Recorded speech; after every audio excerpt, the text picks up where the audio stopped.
Welcome to my YouTube channel Shankhanad. After the Supreme Court cancelled the reservation in government jobs and education institution for the Marathas, there was a lot of discussion on this subject in social media.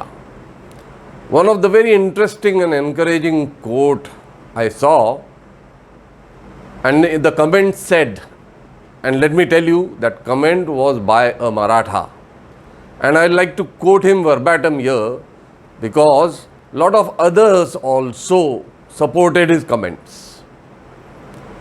I quote, "I appreciate the judgment of our Supreme Court. As pure Maratha, I have opposed this insult of quota for Maratha. The term Maratha does not define a caste or a section of society. It means a warrior who has fought for and will fight for purity of Hindavi Swaraj, that is, Hindu ideology based on self-rule." He further says that Maratha are made of 96 kul or subcaste or caste, you can say, ranging from Dhangar to Brahmins, and it is complete as a whole. It is considered as a warrior. This comment on the social media was after the cancellation of reservation, as I told you earlier, for government jobs and education institution for Maratha community.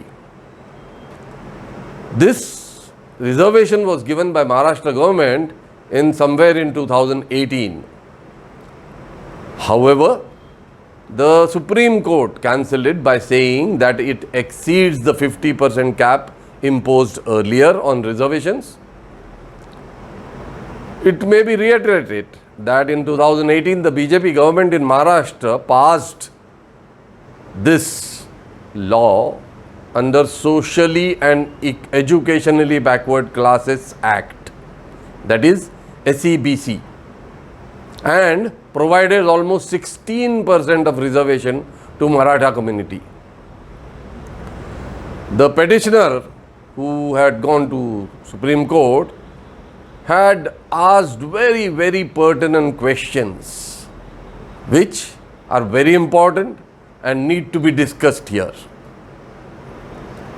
The quota, he said, was unconstitutional. With it, the state total reservation exceeded 50%.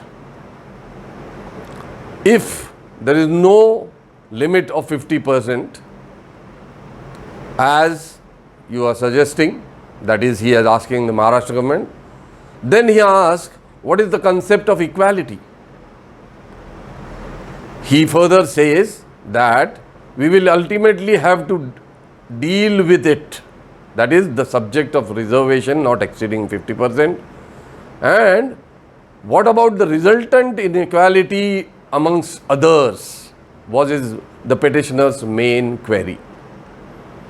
Further, he asks that how many generations you will continue this kind of reservation. A 5-judge bench examining the constitutional validity of 16% reservation brought in earlier by BJP government in Maharashtra very clearly indicated that it violated the equality clause. The centre, which supports the Maratha quota, argued that states can grant reservation and that the decision is constitutional. The Bombay High Court in around 2019 had upheld this quota. However, when it went to the Supreme Court, it had put Bombay Court judgment on hold.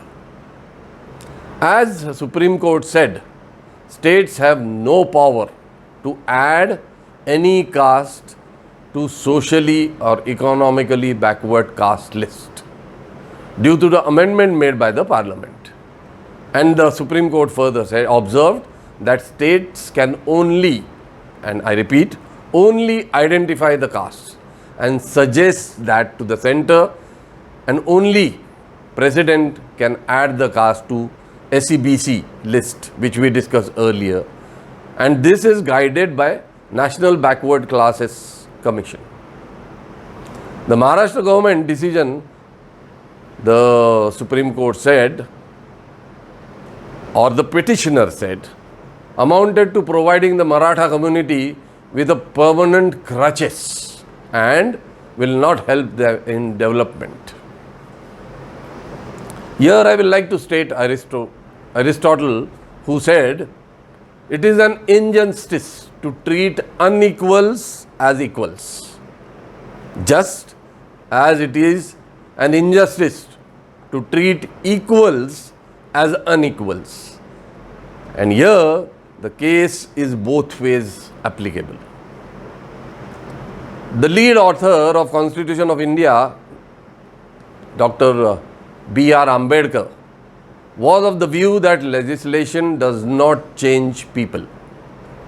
That is why he had stated and didn't believe that reservations of constituencies or jobs for SC and ST or OBC also would change the way Indian society looked at its lower caste.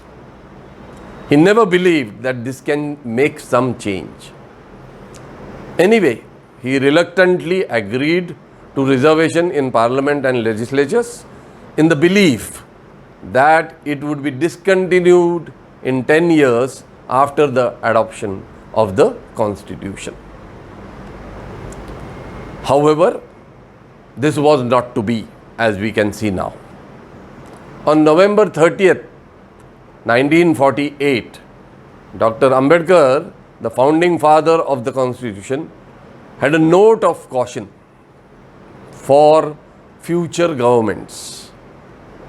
He said that large-scale reservation quotas could be destroying the rule of equality, of opportunity. That is what we now see is actually happening. That means what he stated was absolutely correct. We here need to understand that reservation is not a reward for no work at all. It is an instrument of change, and the change has to happen in a decade or two or maximum 3 to 4 decades. Way back in 1961, Jawaharlal Nehru was aware of the pitfalls of reservation policy also, for both in his government and within his party. That is the time he wrote to his chief ministers expressing his concern over efficiency if the reservations are given. He wrote that I have referred to efficiency and need to think that it need to get out of the traditional or old traditional rut. This, he said, necessitates getting out of old habit of reservation and particularly privileged given to the caste or a particular group.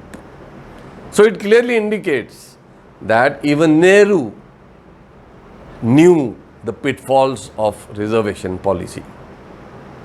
So let's see on what basis are reservations granted. The Constitution of India in Article 16(4) states that nothing in Article 16 or in Clause 2 of Article 29 shall prevent the state for making any special provisions for the advancement of any socially or educationally backward society. So, using this, we have moved ahead and used the clause of advancement of socially and educationally backward classes of citizens, and that is SC and ST. It is this provision which enables our governments to keep extending decades after decades the reservation to pander to vote bank sentiments. And that is what is the most important aspect. But if we actually see that what is the larger benefit of granting reservation, then we will see that in these 7 decades, all we have achieved is to create another elite group. How? We still have 38 million children. More than about 80% have never attended any educational institution. So, one may ask, who are getting this benefited then? It's only one class of people who have availed these reservations for almost 4 generations now. And they have used these crutches of reservations for comfortably settling down in a way entirely new elite class. So you can call this a creamy layer. Financially they are good, educationally they are good. However, they continue to accept reservation as their right and move forward. Because of which, what happens is the other people within the caste or the group of SC and ST do not get this benefit as they are economically backward also.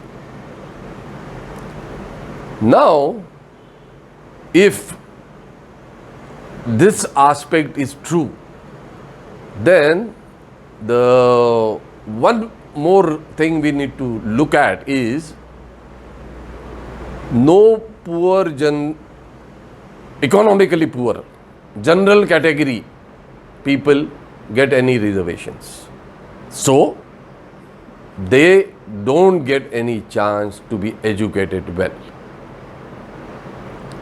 Therefore, I will say that the general category are missing out on opportunities, and that is leading to brain drain. You will see those who don't have reservations are going in for education abroad, and then they work there and settle down there. This is definitely a national loss, that by those who have merit are not staying back in the country to serve the country. The reservation system, according to me, should be a kind of respect to all individuals and reward also for the worthy ones. But is it so? The answer is no. Now, Dr. Ambedkar, as I mentioned earlier, wanted this only for 10 years, and then he had said that we should reconsider. We thought, let's keep it for 50 years. Thereafter, we thought, let it be for 70 years. Now, it is almost 75 years since independence. But has it changed anything for the SC and ST? That is, I am talking about the entire masses. The answer is once again, no. That means this policy of reservations has not worked at all, and we can say that it has failed. So, it is the time now that we should look for something new and workable also. I am not against reservation. There was a bias earlier, so reservations were given for equal opportunity, but equality needs to be maintained and needs to be revisited and revised again and again when the structure of the society changes. Anyway, if we consider that we want to continue the benefits, then my opinion is it had to reach the masses which require it the most. And which is that most? Which I mentioned earlier, that is SC/ST are not even going to educational institutions. They are the one who need to be brought up. So, this needs to be reconsidered. So what's the solution? Reservations once extended to a particular family, we should clearly know that it helps the entire family to progress. Therefore, maybe one generation or two generation, if you give reservations to a particular clan or a family or a group, then after that they should not use these crutches of reservations once they economically and educationally stabilize. The reservation to such families, I think, should cease, and in lieu it should be extended to the families which are not availed this reservation earlier for certain reasons. Maybe they are economically backward or they never got a chance.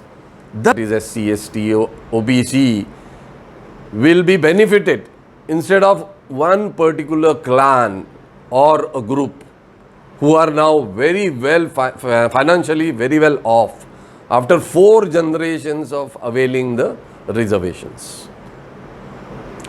It's high time. If this above thing appears very complicated and cannot be applied, then I say it is high time to stop caste-based reservation, and reservation should be given or extended based on economically backwardness of the citizens. Right now also we have some 8 to 10% of such reservations, but out of 58 to 10 is nothing. So the entire reservations should be based on economically backward citizens, and this will really ensure equality for all, that is SC, ST, OBC and the general class also. So merit will have some value. That is what I think. It is the right time now to implement this as soon as possible. Now, which government will like to take this forward is a question.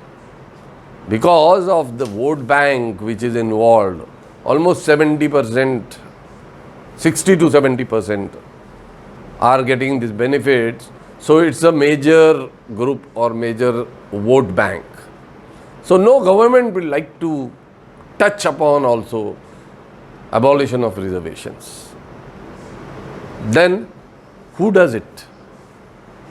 I think the beneficiaries, that is those who are getting the benefit of reservations, to rise above everything, and they themselves need to feel that this is almost an insult now that after 4 generations also they are using the crutches of reservations, and they should reject grant of such concessions and come forward and state that it should be on economical backwardness rather than caste. They need to reject these crutches of reservation. Mind you, India was a developing country.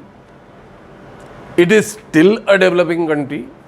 And if reservations are not abolished, I am sorry to say that, it will remain a developing country because merit will not get its due.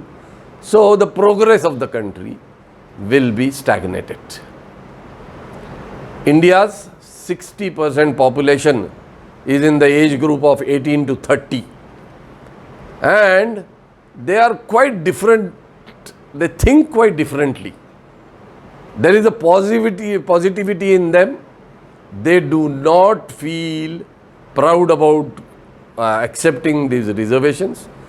So, these youth should come forward and lead from front in rejecting the crutches of reservations, and definitely I am sure that this youth will do that and will like to lead the life of self-respect and progress of the country will be the most important aspect for them hereafter.